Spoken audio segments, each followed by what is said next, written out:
গরমের দিনে বাইক চালানোটা আসলে কষ্টদায়ক, তাই কিছুক্ষণ রেস্ট নিয়ে চাটা খেলাম এবং বাইকে রেস্ট দিলাম। এখন আছি আমি আমিনবাজার।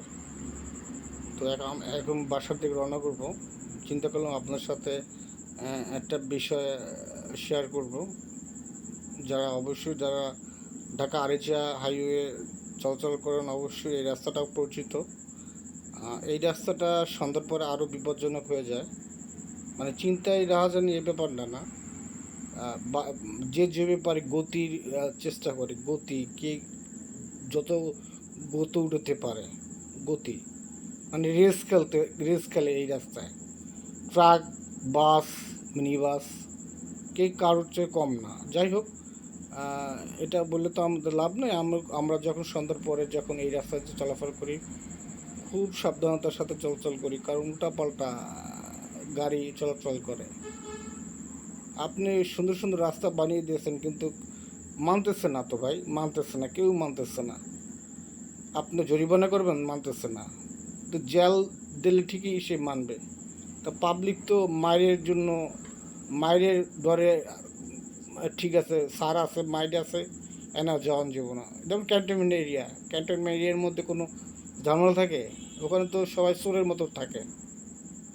তো এই জন্যই আসলে এলো, যত আইন না করুন, নিজে যদি সচেতন না হন তাহলে তার কিছু হবে না। যাই হোক, এই রাস্তার বড় সমস্যা হলো, আমি যদি রাস্তার মাঝখান দিয়ে চলে যাই বা রাস্তার বাম দিক দিয়ে যাই, এই এখন আমি আছি শালিপুর ব্রিজের খুব কাছাকাছি। দেখছেন, এই প্রাইভেট কার উল্টা দিকে আসছে। এরকম সন্ধ্যার পরে অজস্র গাড়ি উল্টোভাবে আসে।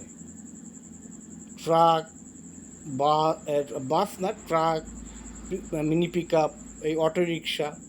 আর এই অটোরিকশাগুলি হলো আমিনবাজার টু হেমায়তপুর, সাভার, এইসব এই এলাকার অটোরিকশা।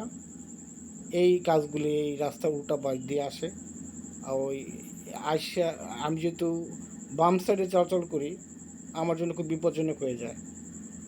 অনেক যারা নতুন রাইডার, যারা এই রাস্তা কোনো সময় আসে না, তাদের জন্য বিপদ হয়ে যায়। কারণ উল্টা যদি গাড়ি আসে, তাহলে আমার হয়তো বা ডাইন সাইডে ঢুকতে হবে। এই ডাইন সাইডে যদি আর বেশি ঢুকি, তাহলে আমাকে মেরে দিবে। এই ধরনের বিপদ হয়। আর আরেকটা বড় ইদানিং বিপদ হচ্ছে টিউমার। এই যে পিচ গোলে টিউমারের মতো দুই সাইডে হয়ে আছে, রাস্তার মাঝখানে দুই জায়গায়, এই সামনে দুই জায়গায়। এই যে দেখা যাচ্ছে না ড্রাম ট্রাকটা, ওই ড্রাম ট্রাকটার কিছু আগে দুটো টিউমার হয়ে গেছে। তো অবশ্যই যারা যারা সাভারে যাবেন, অবশ্যই রাস্তার এই জায়গাটায়, এই রাস্তার ডান দিকে যাবেন। এরপর আর কোনো সমস্যা নেই, রাস্তার ডান হয়ে স্লোলিভাবে যাবেন, পারাপারি করবেন না, তাহলেই সমস্যা হয়ে যাবে। আর যেহেতু আমি বাম দিকে যাব, তাহলে আমার আরও বেশি সাবধানতার সাথে রাস্তা চলাচল করতে হয়। তো সবাইকে ধন্যবাদ। আমার যদি ভিডিওটা ভালো লাগে, অবশ্যই লাইক, কমেন্ট, শেয়ার করবেন। আর যদি কোনো সমস্যা ভুল থাকে, তাহলে সেটা দেখাই দেবেন। আসসালামু আলাইকুম।